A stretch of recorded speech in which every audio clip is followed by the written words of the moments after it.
Good evening, everyone. I am back, and it's news night. And of course, the news cycle is all about SpaceX. Oh, and did I mention SpaceX? While the stock briefly went past Amazon's market cap the other day, today it went back down again. I would expect similar volatility going forward the next few months. Buy in the dips? I plan to. Catalyst Space raised $12 million for a geo-servicing demo. Dawn Aerospace raised 25 million. France awards Eutelsat 138 million euros for secure communications. Here we go again. NASA announced a public-private partnership to advance Mars exploration. I may have a few words about that. Here's the one I think was the funny one of the night. Eric Schmidt's Relativity Space, which has one failed launch to its credit, now says it will build and fly a Mars orbiter by 2028. Do you believe it? We'll see.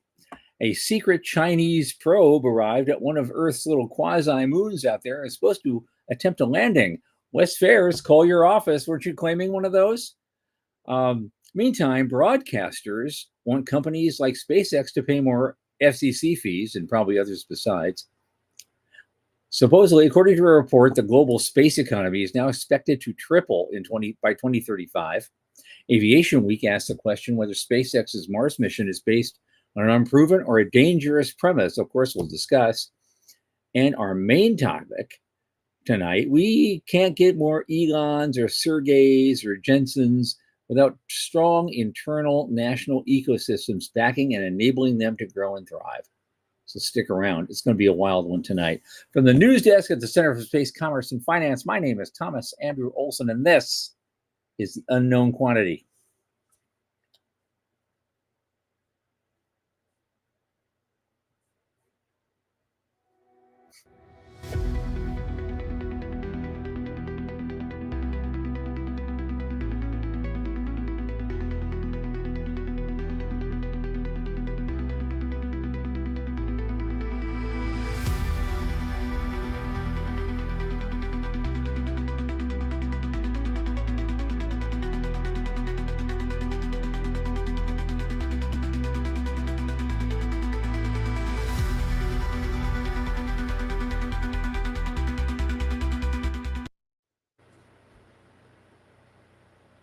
As you know, this show is brought to you by the Center for Space Commerce and Finance. But tonight, instead of my usual sponsor spiel this evening, I want to leave with this. It's almost like a public service announcement, but not quite. I want to say congratulations to all the newly minted multi-million-dollar class from SpaceX, all 4,400 of you, it turns out. Now, as we know, with human nature and financial windfalls, you'll be probed and prodded and hunted. Oh my. The Center for Space Commerce and Finance would like to simply say we have, since 2009, crafted stellar deal flow that's also rife with impact, which may resonate with SpaceXers who love the idea of space for good. Space, terrestrial, and humanitarian mission imperatives baked into the pie. From our micro grants all the way to Series A and even B rounds are on offer, vetted, investor ready. We've already induced 98 startups to the world and have no intention of stopping anytime soon.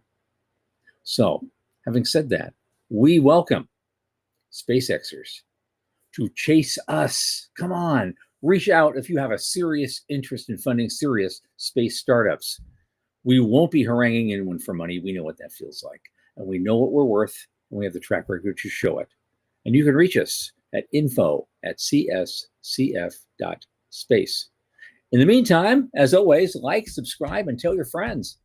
Speaking of friends, my oldest space friend, Michael Lane, who just finished a fire purification ritual, is here with me. Michael, come on in, man. Hey. How's you don't the worse for wear. Your eyebrows aren't singed or anything. What's up? I've been limping for days.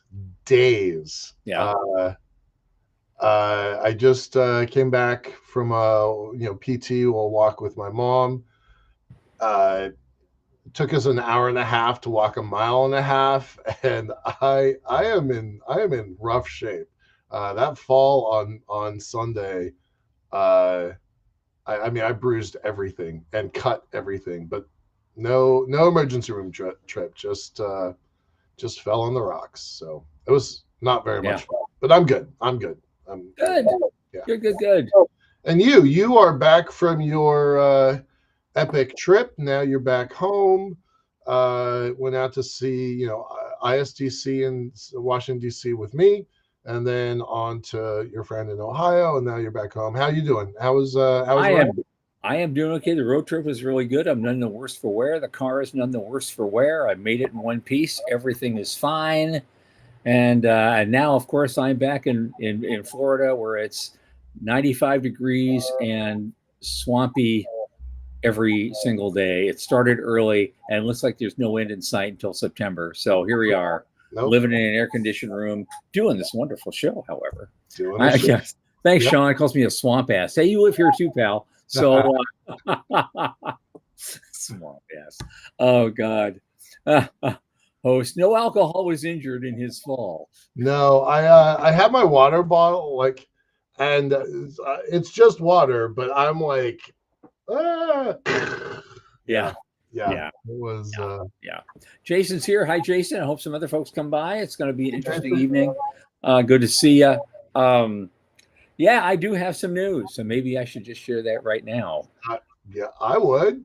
I will. Yes, we're getting ready to relaunch our Series A anyway. That will happen on July 5th. But ahead of time, we've already closed a $1 million deal to keep the lights on and keep things moving, especially with the bureaucratic stuff going on in the UK to get our. Wait! You got to gives folks an idea of what Avialto is, because you just started talking about the. Yes, I know, because I assume everybody knows that I've been yammering about it for a year and a half. Yeah. Avialto is my day job. That's the company that I work for and have some shares in that.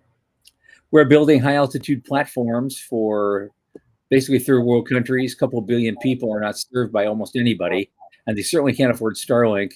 And we found a way to solve that problem. We are on our way to raising a 40 mil Series A to actually build out that technology, build our factory in the UK, and our first customer is going to be in Malaysia and Indonesia later. And so this gets us on our way. This latest little kind of pre-round that just gets all those things moving. And that's signed, sealed, waiting on the checks, but it's a signed document as of absolutely. There is a signed document with people's names on it. So it's yeah. Congrats. I know you've been working on it for a long time. Yep.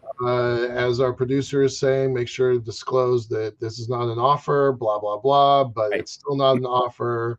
Whatever that means to you, it's not an offer. Right. Right. We're not. Yeah. That part we're not doing. When we launch the official reboot, we'll be sending out a formal press release, but that's standard boilerplate. So Jason is asking if it's high altitude. It's very high altitude. I'm not going to try and be an expert because this is it's okay. It's 18 to 25 kilometers.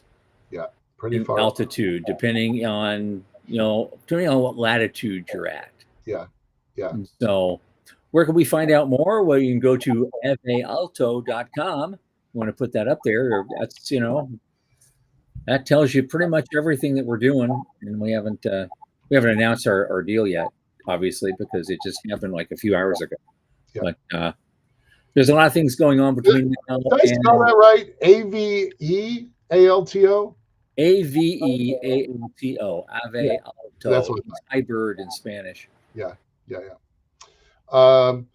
And Jason, we're gonna bring Walt, Tom's boss, onto the show in a few weeks, so we'll be kind of dedicating. It could be as early as next Thursday. I don't think we have a guest next Thursday, or the guest we had to reschedule or something. That was the last I heard, like a day ago. So we could have Walt on, a week from tonight. Oh, that would be great. Now, but Sean's saying, no, we have a guest. Well, yes. Wrong again. Here we go. We will get Walt on the show soon. That is what we can say. That's all we can. I'm not trying to do Sean's job for him. But Dallas Beanhoff just came in. He says, "Is our customer near the recent earthquake site?" I don't think so, but I'll have to double check on that. Yeah. So congratulations. buddy. Yep. You've been working on this for a long time, and it's big news. Looks like we're getting traction again and moving the needle. So that's folks don't know. And Sean is reminding us we're 10 minutes in after this chit chat. Folks don't know, but you've been working on this for a long time. You built a pretty big, I was about to say spacecraft, aircraft a couple of years ago. You learned a lot. And so now you're at the stage where you know what you're doing, you know how to build it. Now it's time to build the factory that builds the bots. Right. Yeah. That's essentially it. Yeah. We build it, we fill it up once to make sure it works. We break it down, pack it up, put it in a shipping container, and off it goes. Yeah. And with the 40 mil, we'll build the factory, and we'll also be able to build 3 of the units. Great. And we'll deploy at least 2 of them at once and have 1 in reserve, just to test everything out. But we should be, once those are in the air in Malaysia, we'll be earning revenue from day 1. Day 1 revenue. Boy, I would like that. That sounds like a good plan. Wouldn't everybody? Hi, Paul. Don't know who you are, but glad to have you here. And I don't know what Jason is saying about congratulations to Dallas, but Dallas is our guest in a couple days. So I guess I'll learn that then. But Dallas, I owe you a call. We had some interesting conversations after our talk last week. So thank you. Yeah. All right. Okay. Dallas is on next Thursday. Dallas is on next Thursday. Next Thursday. We got Ron Wiener on Monday. We'll talk about that at the end of the show. Yep. Okay, well, we've got all sorts of stuff. Since we don't have a guest, we have lots of news and an interesting topic. I think we're gonna be able to really dive in. So let's start with that. I think the first off, a lot of this stuff will probably happen quickly, simply because we've seen a lot of it. There was a report just yesterday that said the SpaceX valuation ballooned to $2.6 trillion, and it briefly passed Amazon. And so I'm sorry, I'm not laughing at you, Tom. Did you see Sean's post? He's like, we need to do a potty mouth disclaimer. Folks, for those that are new, this is not a family-friendly program, and we have some opinions today. So just so you know, if you have little kids, I'm not. We're not going to go on crazy rants or anything, but no, we are not filtering ourselves, and we have strong opinions on the news this week. Okay. Yeah, you're absolutely right about that. So, but the point is, these are kind of back-to-back things. Yeah. So you have one day where it says the valuation balloons to $2.6 trillion. It passed Amazon briefly, but it was only briefly. In the last day and a half, it has kind of clawed that back. In fact, in the futurism, it says SpaceX stock had quite a bad night. Yeah.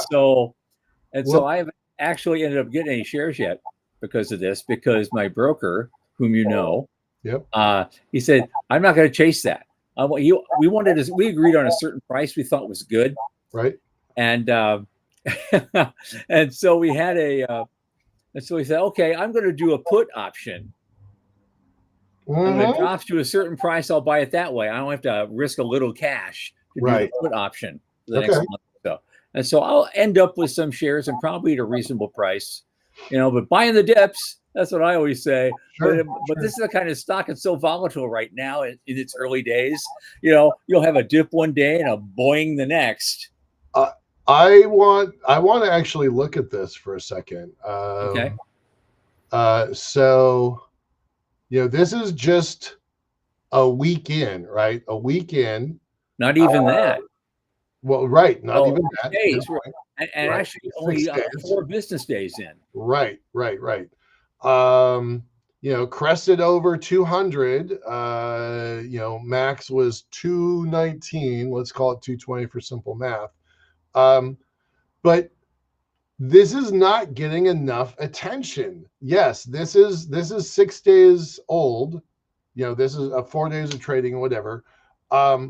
But it was only 5 weeks ago that they had a stock split, a 5-for-1 stock split, which priced the stock at $105.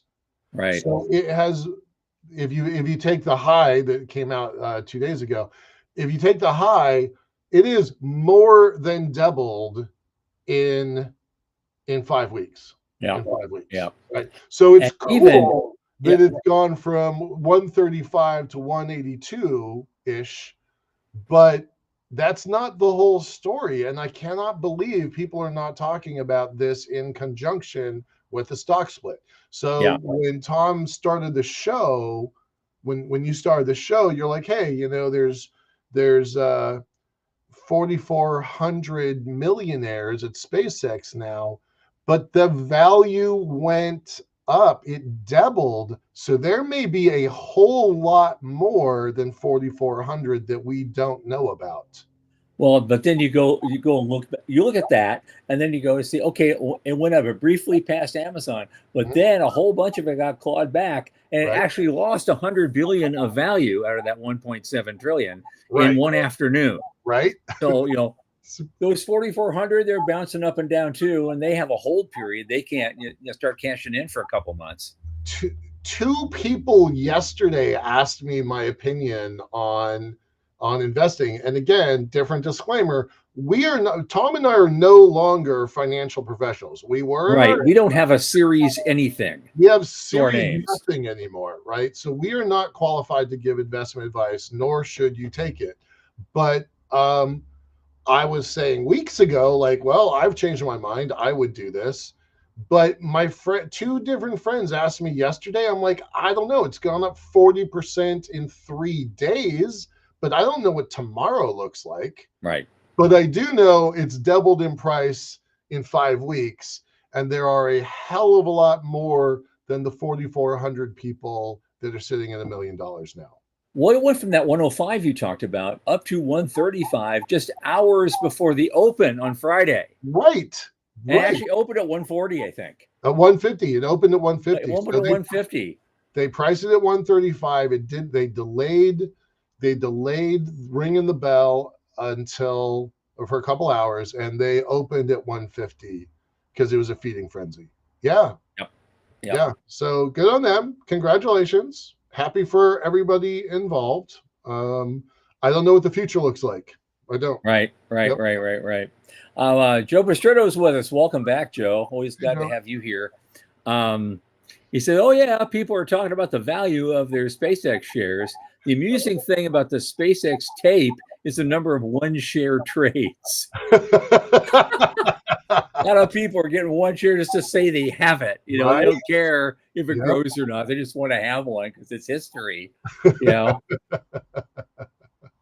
I had not noticed that. That's pretty funny. Did you know that the ticker symbol SPCE space, which is Virgin's, they had a 30% bump on the opening trade day because everybody thought they were buying SpaceX and they were buying Virgin. So a company that hasn't flown in 2 years had a 30% bump that day just by accident.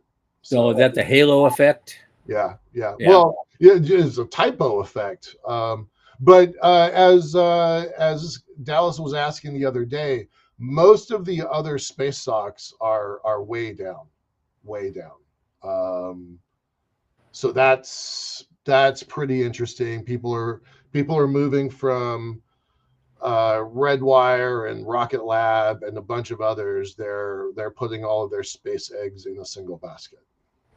Yeah. And all right, let's move on.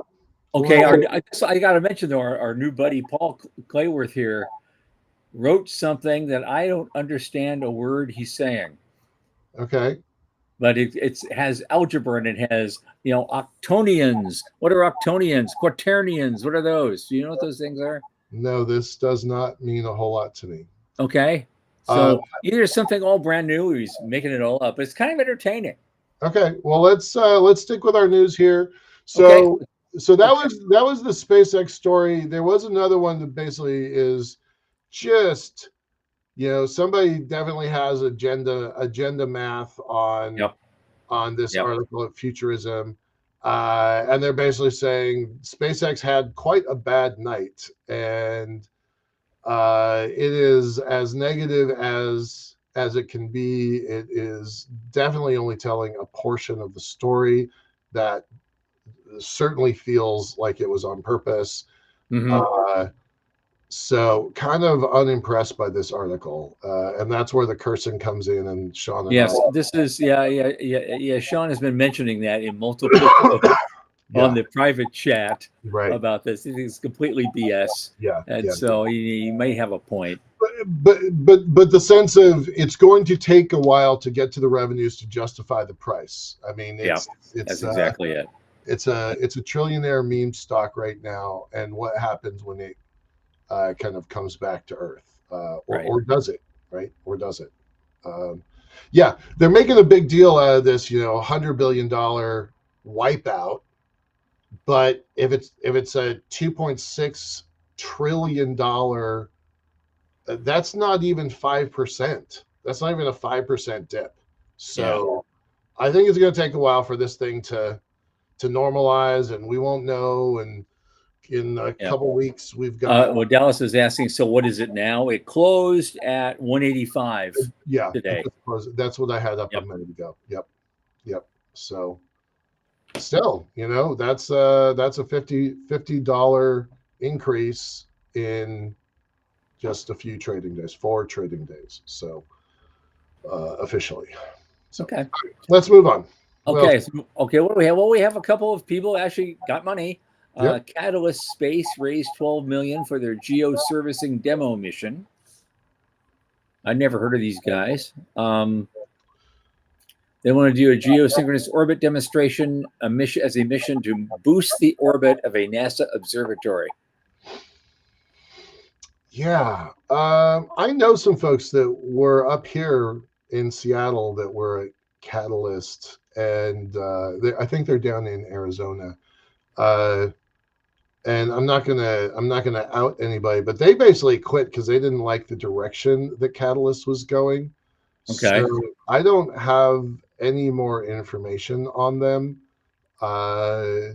But they literally quit because they didn't like the path that they were on. So I don't know Right. what that means. I don't know what that meant a year and a half ago. I don't know what it means today. So I'm Yep. not gonna weigh in on that one. Let's Okay. move to the Well, next one. here's another one you may not weigh in on then because it's the same source. You can't read anything. Dawn Aerospace raised 25 million. They're scaling up its work both in space transportation and suborbital space planes.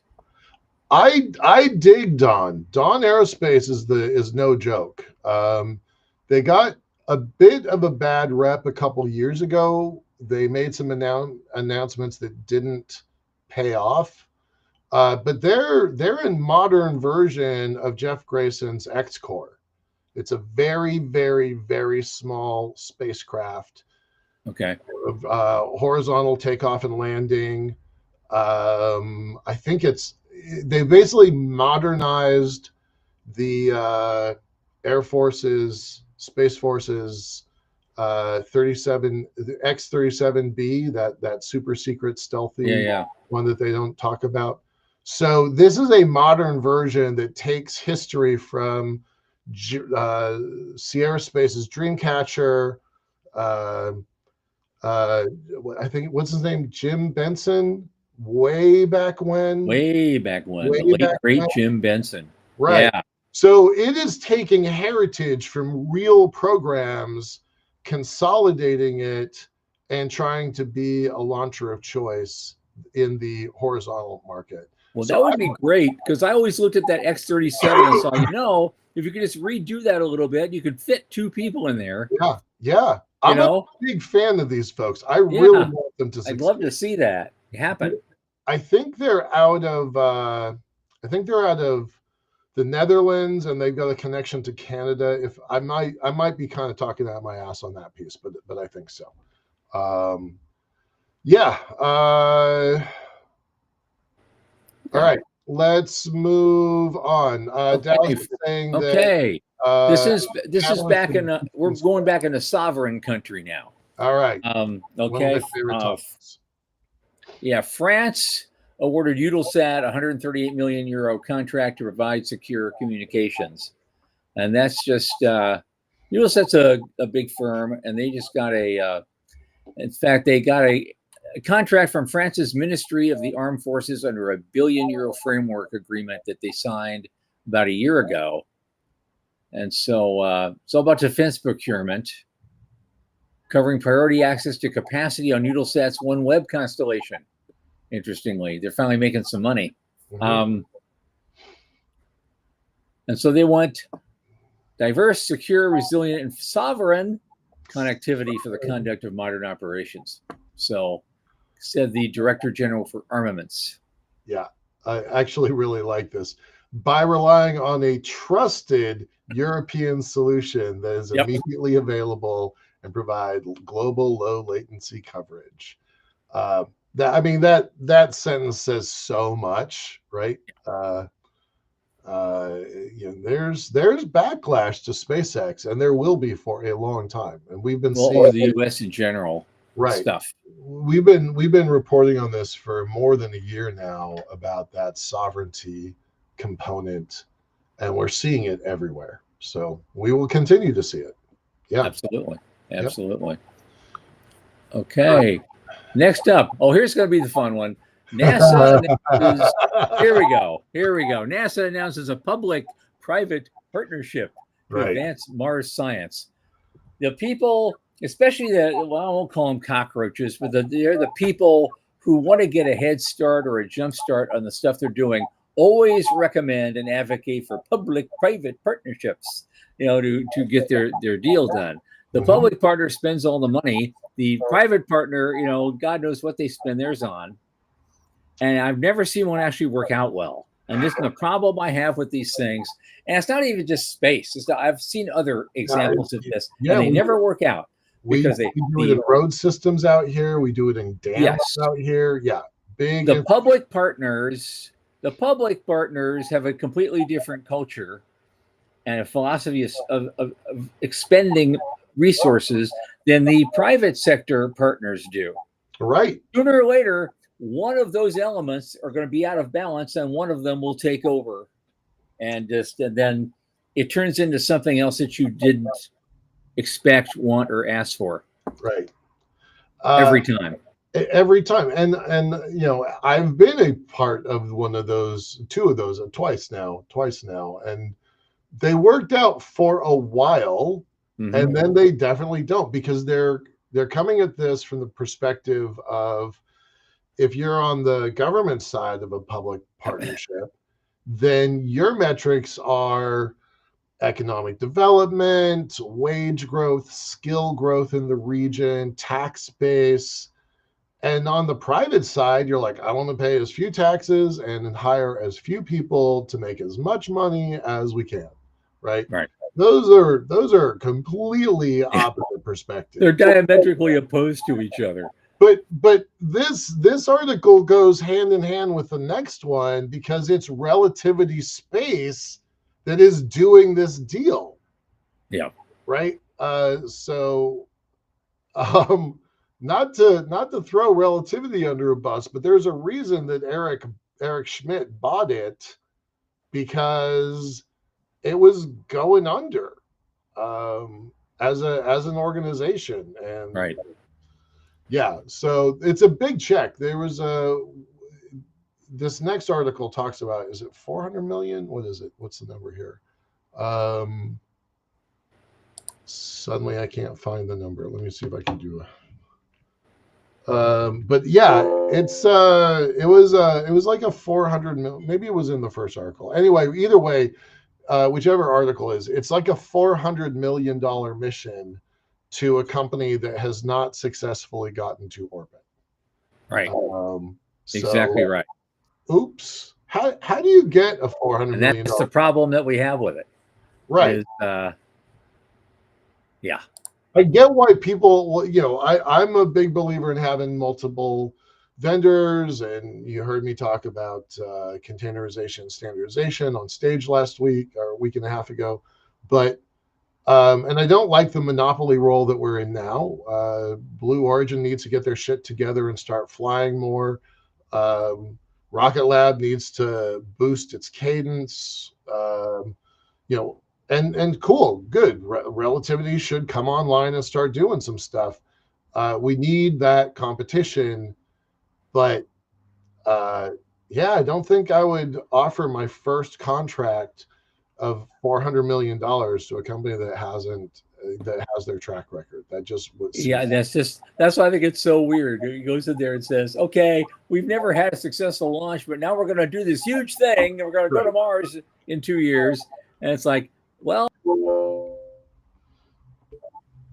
Yeah. So I was a little unimpressed by this. And so the first article is a NASA press release saying, "Hey, we're doing this public-private partnership." The second article, exactly the same topic, digs in a little further and says, "By the way, right, because but interestingly, I mean, yeah, they're getting this contract, but we just finished advocating on the previous article that they shouldn't be doing public-private partnerships. They should be just buying the ride. yeah, And never has there been a time in history where you have so many opportunities technically to buy the ride than we have right now at this point in our lives. Yep. There's no excuse. Yeah. And Blue Origin does swear that before the end of this year, they're going to have that whole, have that whole crane fixed and build a new, a new Glen, and they're going to launch it before the end of the year. I hope so. Yes. I don't know if I believe that, but I hope so. Okay, so we got that. Here's the weird one. China sent a secretive probe to one of our quasi moons, and we're going to attempt a first of its kind landing. They won't say which one is it. I hope it's not the same one that our buddy Wes Fairs is trying to claim. It's not. They name it. It's Hawaiian, so it's hard for me to pronounce it, but it's Kamo-Oa-Liwa. Kamo-Oa-Liwa. So it is named, it is known, and I know a little bit about it, but it is not the rock that Wes is going after. So that's good. Yeah, but it's great. China's going out there and poking around and not making claims, important distinction, but and I don't think it is the first of a kind landing. Oh no, there have been other probes that have at least touched. Do you really land on an asteroid, or you just touch it for a while because the gravity's so low? Touch and go. And I don't know why they're calling it a secretive probe. It may not be in mainstream American news, but I don't think they're doing it in secret. It's been posted. Right. So I feel like this is very strongly agenda present agenda news, agenda reporting. Right. We put although Sean is right, he said we did send a probe into a comet. Yeah. So we've done a few things with this. Yeah. But I hate to see Wes going, "Hey, wait a minute, hey." Yeah, right. That's my rock. Yeah, exactly. Yeah, that's mine. Yeah, yeah, exactly. Interesting comment just on the previous one. Joe Luttrell's with us. Hi, Joe. Hey, He said, so NASA will part with $400 million on an unknown quantity. Yay, good branding. Good. But smaller companies with more expertise are left out. Yeah. He said. So, yeah, I wish I knew more about how that deal was done. But yeah. That for a budget for dinner parties. And only the best wines. Right. Well, it is Eric Schmidt, right? I mean, yeah.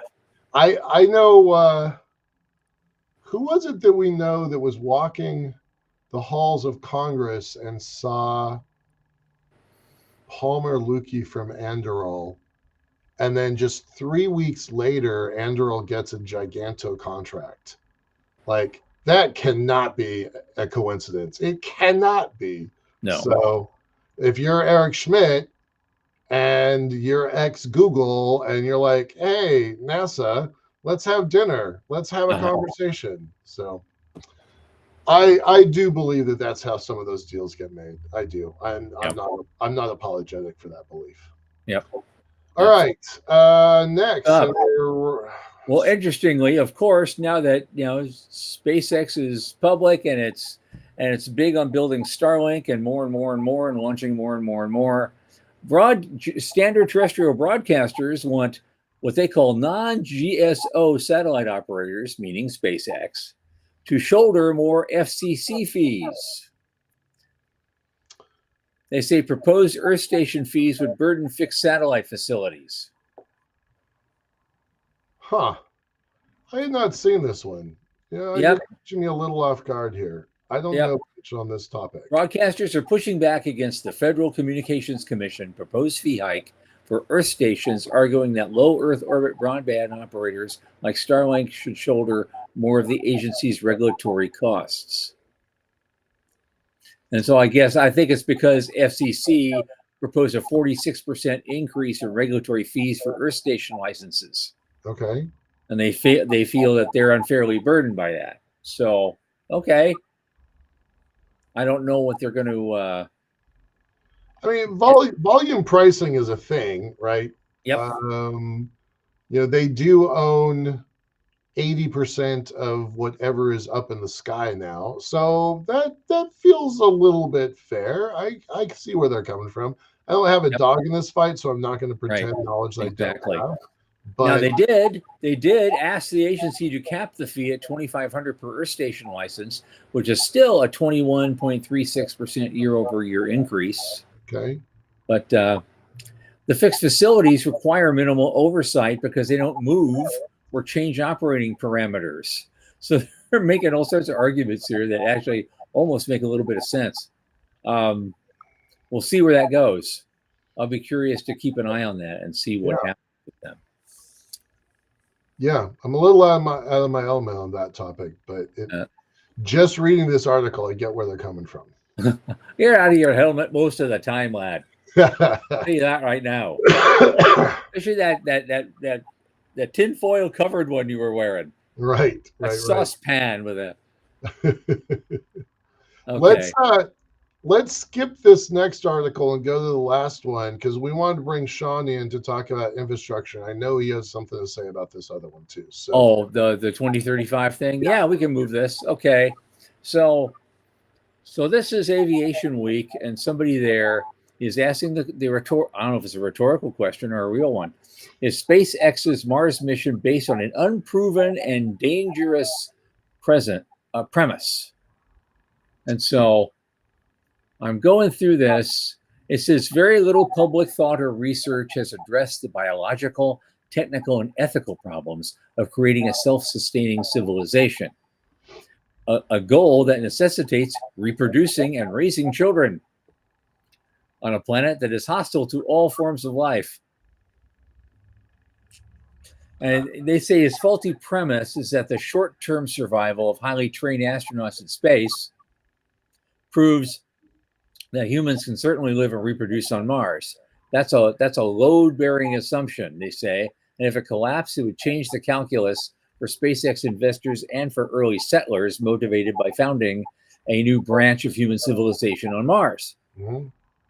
So they could all die, in other words. Right. And it's not like people don't know that. You've heard me say 20 times on this show that if we can't figure out babies in space, we're just camping. I was at an event this last week. I kind of know Scott Solomon, kind of. We're in the same crowd. We don't really agree on stuff, but having babies in space is really hard. We do not know how to do that. So the author is right about this false premise. It is unproven. It probably is dangerous for those earliest embryos. Mm-hmm. The reason I'm bullish on the folks that we talked about earlier, Dawn, is that I know that they have a plan to work on some experimentation on how to have babies in space. there's definitely a crawl, walk, run plan in place. So this article feels like it's his statement that says there hasn't been enough conversations. We've been having this conversation for 25 years. You're just late to the party, buddy. Right. Exactly. Yeah. This conversation has been happening for a long time. You're just learning about it, so you are late. Right. Absolutely. It's interesting. Of course, Sean is commenting the whole time. He goes into Yoda mode here when he says, longevity research it is. Pardon me. Sorry. Go ahead. Say again. Longevity research it is. Sounds like Yoda. Yeah. But okay, you want to go back to the other one and then lead into the main topic? Yeah, let's bring Sean in, and for this last one, I'm looking up.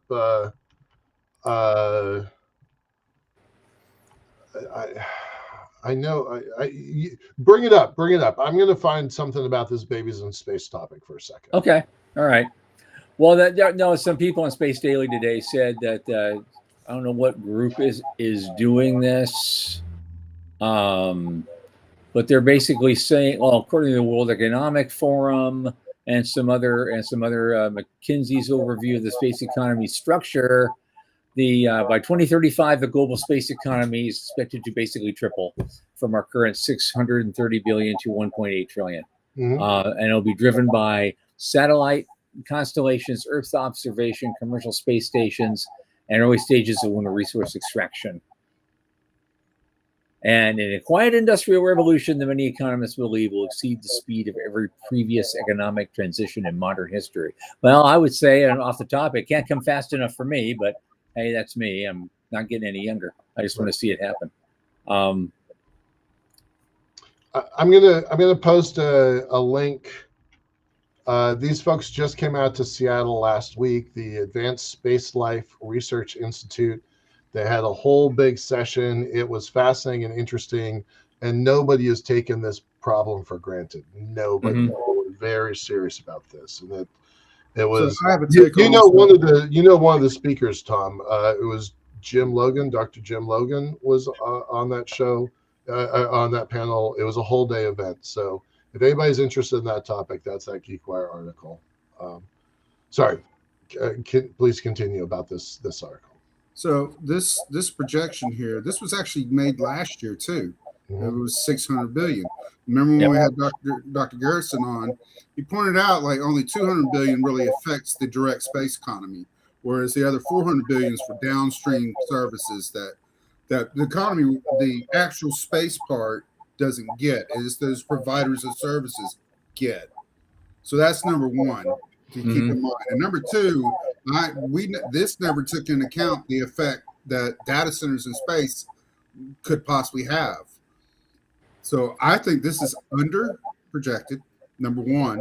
Mm-hmm. And number two, the economics is not quite, you got to understand there's two parts of economics working here. The downstream economics and then, of course, the space operations, which is where we mostly operate at because we want to have the habitats, we want to have the transit points, we want to have travel between the planets, we got to get off the world. Those are the boring stuff that we like, but it doesn't really get that much. It's the downstream stuff that's going to get the most. Well, this is what I kind of say that in the article. They really try to make a difference between what's real and what's aspirational. The stuff that the drivers that attract the most popular attention, like asteroid mining and lunar resources and helium-free and manufacturing and tourism, they're not the drivers of the 1.8 trillion projection they're making at all. Mm-hmm. And so, that may not happen. Yeah, that'd be nice if it's an infrastructure play. Yeah. Because you're going to need that. Look, SpaceX, in my opinion, should be siloed away from the rest of the commercial space industry and just call it an industry of its own. Because honestly, yeah, we'll get benefit effects, but SpaceX is going to do what SpaceX does. If you try to compete with him, he's been doing it for so long. He has a very specific mindset. He's got a culture that he has built, designed to maximize the usage of space. Period. Unfortunately, everybody's like, I am very interested in this widget, but I'm not interested in the whole damn thing around the widget. Yeah. Right. And he built the whole damn thing around the widget. Right. Recently, one of the articles I read is that, and one of the reasons why people are bullish on it is they're saying that it is the only vertically integrated data company, right? Everybody else was relying on other things, but they've got the rockets, the energy system, the chips, the communications platform, the distribution. Yeah. There's some real serious talk about SpaceX buying T-Mobile, so that one's new. Last week we talked about them buying Intel, and a lot of people assume they're going to buy Tesla. All of those things are in the mix there, and none of that is reflected in this article because this article is 15 months out of date. It's not that they're wrong, it's just that the world has moved past when this McKinsey report was written. 2004, April 2024. April 2024 was a long goddamn time ago. Yep. But I did write an article back in September. I had to pull it up and look at it where I projected that they were wrong, and it was probably going to be more than double in that time frame. And I'm sticking by that. I'm just putting my numbers on double. I'm hoping to go past it, but I'm putting on double.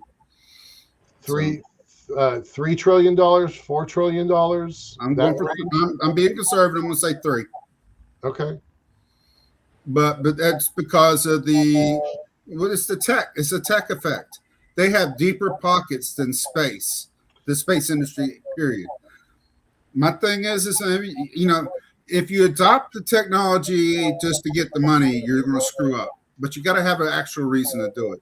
And going back to the integrated system, the AI system, that's exactly right. That's the reason why people are paying for it. But the other thing is that he maximized the network effect of that integrated stack. And that's the reason why everybody's just high on the reason why the stock price is so high. Everybody's getting SpaceX high, like you said, in about 4 months when it settles down, all the early money traders are out and the arbitrage has kind of stabilized it, then we'll know what the real price is. And I suspect it's probably going to be what he called 135. Okay. Yep. I do not know of any plans to update this McKinsey article, this World Economic Forum report. I think it's definitely time, and this is so different from the Space Foundation report. So it really, like, how do you count the money, right? Amazon makes $700 billion a year, and they have a satellite division. You don't count all $700 billion. You only count a portion, right? Right. SpaceX now has got $45 billion in AI data services, but only $20 billion in rocketry services. So you have to carve out those pieces to get a number that's real. So and that's the reason why I think a lot of the comparisons are just not justified, because they're not carving out. They're just saying he's got a loss here, but he's got excess here. I want to clarify, Dallas and Doug. They're having a conversation here. SpaceX just spent $60 billion on a company purchase this week.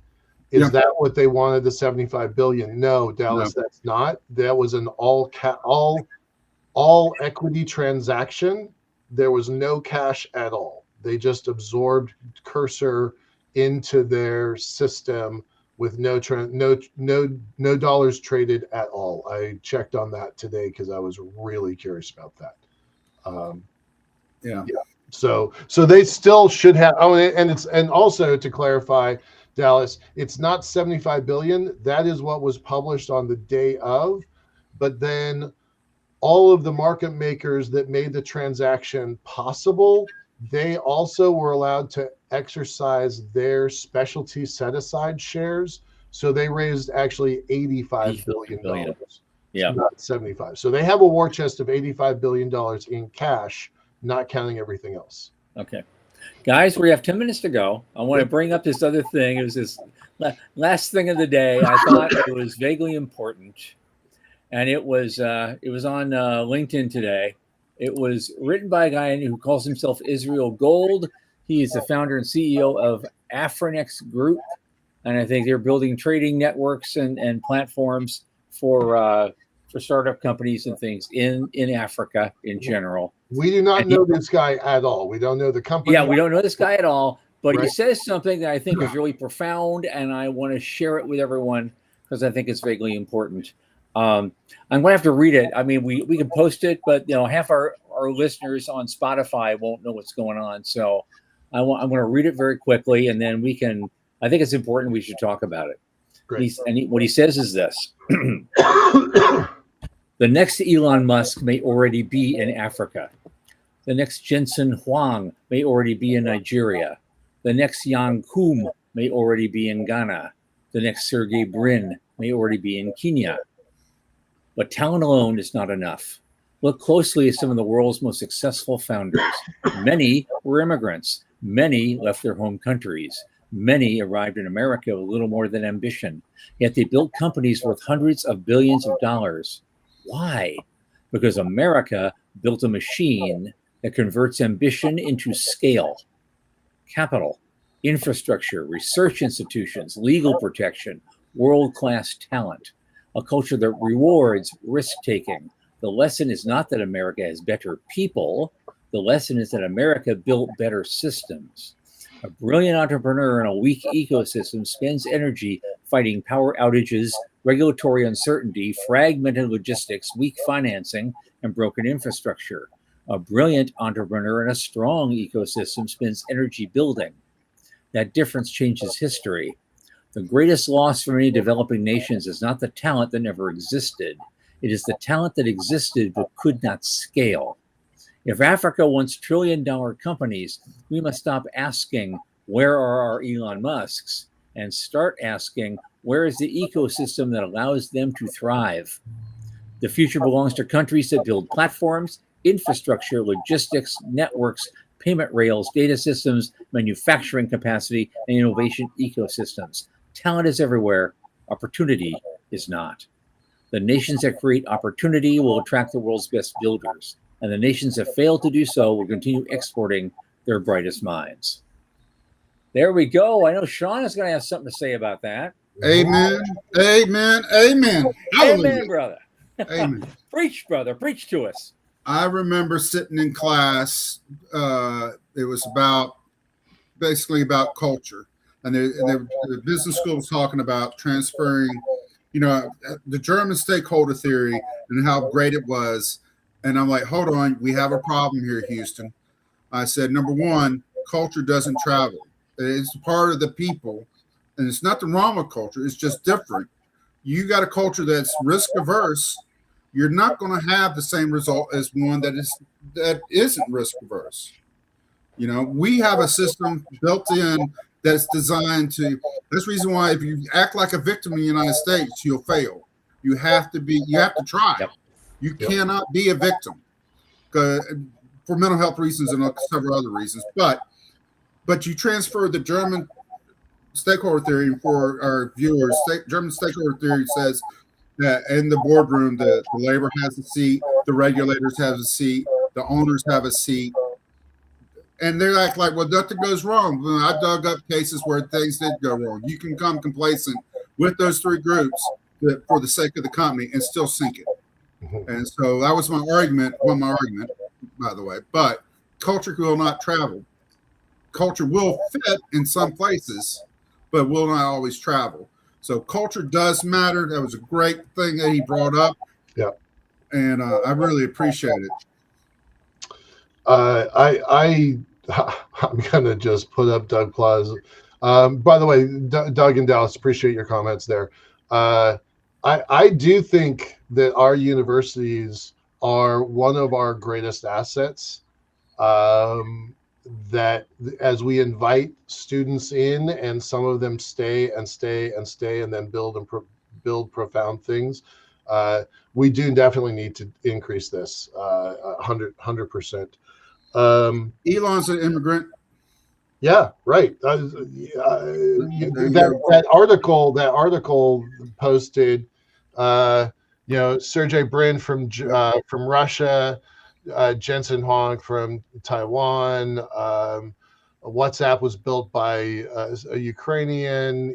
eBay was built by a guy from France, Pierre Amstar. It's a long list. We all know the list. We've been watching it happen.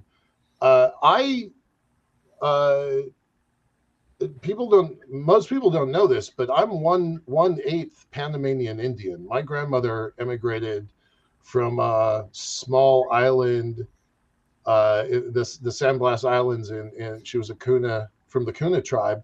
And she worked her ass off in America. She's not a great name, blah, blah, blah. It was a different world, but both of my grandparents are immigrants. One from Denmark, my grandfather on one side of the family, and the other from Panama. So I saw that firsthand. They're my grandparents, so I'm third generation, but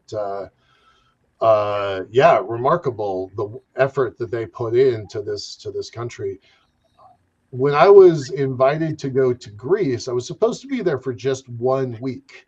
And they asked me to stick around. I was there for 5.5 months because they wanted to take NASA style technology, hard tech. There wasn't a term for hard tech back then.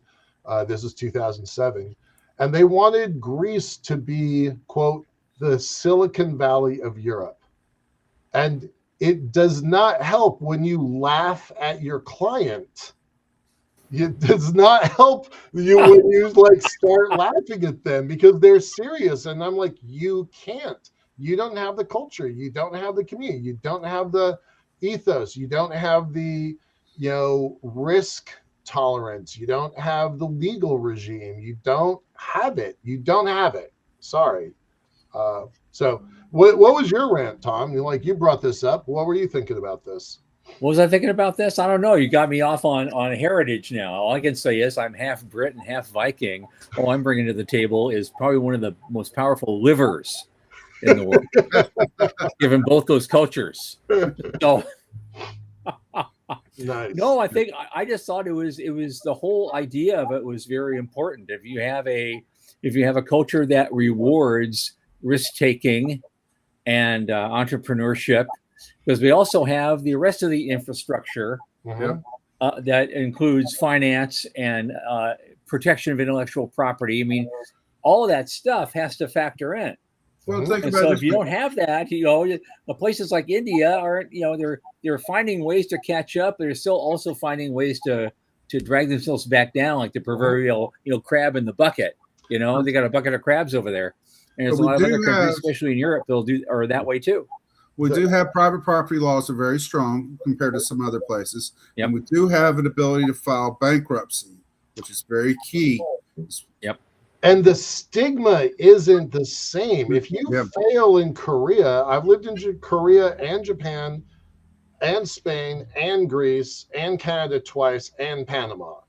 I was 2 years old for Panama, so don't really count that one. But if you have a culture that penalizes failure, you cannot build a space elevator. You cannot. Nowhere in that culture. You cannot be bold. Possible. Yep, absolutely. And that's I was going to say, years and years ago, I read something years ago that said the average millionaire in America had filed bankruptcy 3 times. Right. Which means a lot of them never did, and some guys filed 20 times or something in their life. I never they filed. Still all made it. They picked themselves up and they made it. I never filed, but I'm on Space Elevator version number 5, and it's my 7th company. There you go. So, and that's the reason why I think the EU is going really. I'm giving them props for their, making efforts to expand their space sovereignty, but they're going to face a lot of challenges because the culture has a bit of they got to challenge, do some deep digging and figure out how they're going to address risk, because this is a risk-taking industry. Yep. I think that, Tom, I think this is a worthwhile conversation. Maybe we should bring in some folks that are kind of experts on this topic, and maybe we can find some people to In a future show. Yeah. That's a good idea. I think it's a good idea. Yeah, cool. Absolutely. Maybe we can bring in this guy himself who wrote Yeah, the thing. I did reach out to try to hook up with him. He's only second tier on LinkedIn, so maybe he'll sign up and maybe he'll see the show tonight and or later. Tell him we talked about his post. That should be a pretty. Yes, good that's what I told him. That was my intro. Yeah. I run this show and we're talking about your post tonight. Just saying. Yep. We'll Love to connect and talk about it some more. I'll get a clip and we'll send it to him. Oh, okay. I got. All right. I know we're going over time. I got to post Doug's special economic zones. I don't know if you read Sean's article about a month ago, but economic development zones was a really big deal that Sean just wrote about. So, Yep. But those were more space-based related. And Hong Kong worked well when the Chinese left it alone. Right. We're out of time, guys. We're out of time, guys. Oh God. I'm the producers, guys. Yeah, where's our producer? Say, hey, it's time. It's time. Okay. Hoist on your own petard, my friend. But it is. But sadly, it is time. And this is a great conversation. And all the right people are here tonight. It's just wonderful. And thanks for coming, and thanks for making all your great comments as well. On Monday, we have a returning guest, Ron Weiner, CEO of Venture Mechanics. That's going to be amazing because basically he had so much he was on about. We're going to basically be picking up right where we left off. Yeah, that'll be at 8 p.m. Eastern. Of course, next Thursday, Dallas Beanhoff is coming back to join us. It's going to be a great week next week. Hope you'll join us for that. And on that note, for Sean Key and Michael Lane, I remain Thomas Andrew Olson. Keep watching the skies.